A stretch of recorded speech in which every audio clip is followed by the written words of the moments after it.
he could ride. He's a hunting horn about his waist, a broadsword by his side. Well, let's see, it's May 29th. I finally got out to my little patch of garden and decided to do something with it. And I put some Hyponex topsoil over the top of what I had, just to add a little extra fiber to the ground. I'll be working some chicken manure into it. I already have some good volunteer amaranth coming up. And this is the stuff where you can use both the seeds and the leaves for you know, your salads, or you can dry them and sprinkle them in your stews. Anyway, that's my little patch. I have a little bit more over by the fence than over in the corner, and then I'll run some sunflowers along the edge right here. But these spaces in between is something new I tried. It said to leave about a foot of soil between your walkway and where you're going, so you can actually walk through here. And I decided that I really needed a hoe to make the rows a little straighter. I just did it with this rake. So looking, Salsa. Salsa got in trouble today. She went in and helped herself to the chicken eggs. So long before the day I have a dead man in my bower. I wish he was away. I wish he was away. They booted him and She was on timeout for a half hour. Blackie's keeping cool under the steps on that rug I put there for him. Oh man, yeah, you like it under there. But anyway, I didn't have a hoe. I just had a hoe head. So I took my Dremel and I took out the little nail that was in there holding it on. And I didn't have a regular hoe handle. But I found this old shovel. Dehydrating some peaches and tangerines in here in my little Nesco that I keep outside. My other one's running full guns in the house right now. But anyway, so the end was too big around here, and I'm having to shave down the end of that handle so I can get the hoe on. So I found this old axe. It's my chicken chopping axe. It's what I use to chop the chicken's heads off. I either use this or my machete. But it's sharp enough where it's working pretty well. Anyway, I'm showing you how I cut that down a little bit.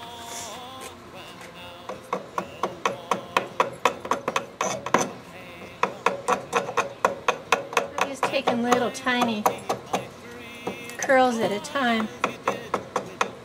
And the axe, as you can see, is pretty sharp.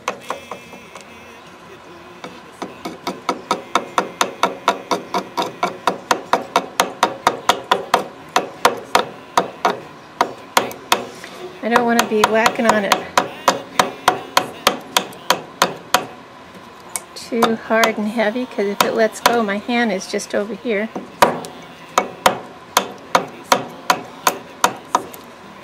I want to have nice controlled movements on it.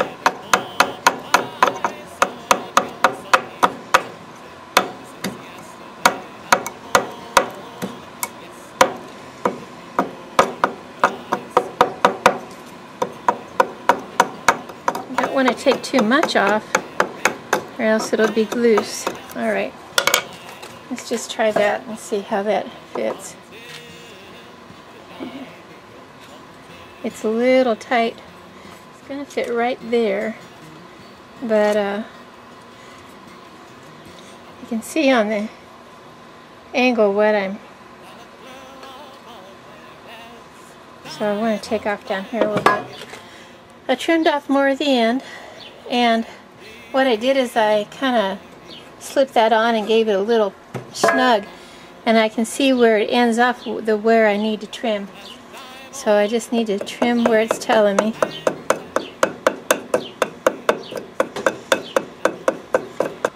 Well, I always try to tell you like it is. And I got a little impatient and went a little faster than I should.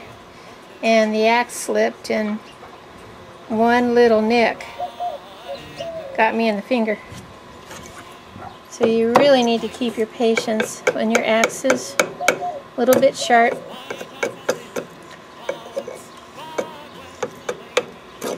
Yep, see, just like that. Take little tiny nicks out of it. Don't try to push it. They say let the tool do the job. This is especially true with this sharp tool. I've got to go get some antibiotic in that cut and I'll be right back. Salsa. No, you can't help on this one. I know Mama's got a cut.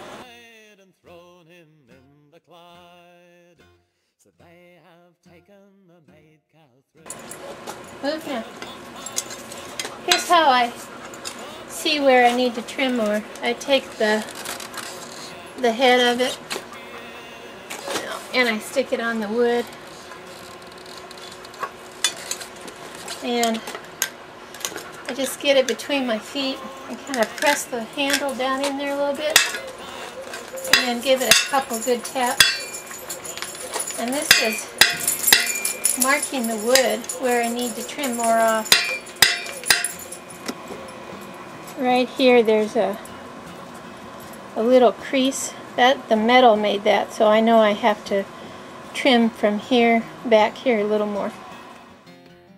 I took that and I slugged that on there pretty well.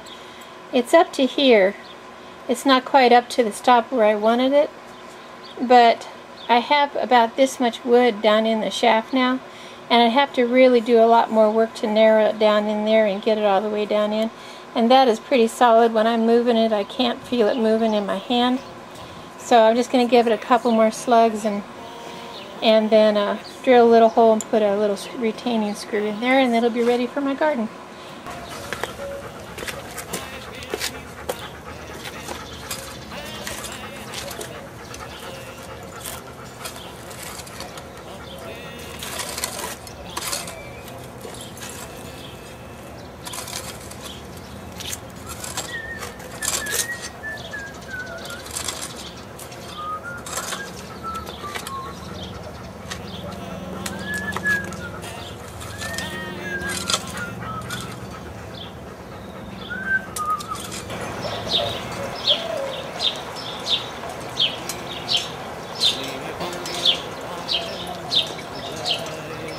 And dive all in the night, and way of hunting here I stay. The candles will burn full bright, the candles will burn full bright. White, white, where is wind all washed, as white as a linen clouds. But when the lady, she came in, the blood come gushing out, the blood come gushing out. Well, it's surely been my maid Catherine, and ill may she betide, for I'd have never slain my own hunting, and thrown him in the Clyde, and thrown him in the Clyde. So they have taken the maid Catherine, and a bonfire set her in, but the fire wouldn't take upon her cheek, nor yet upon her chin, nor yet upon her chin. So they've taken out the maid Catherine, they've thrown the lady in, and the fire took fast on her fair body. She burned like holly green, she burned like holly green.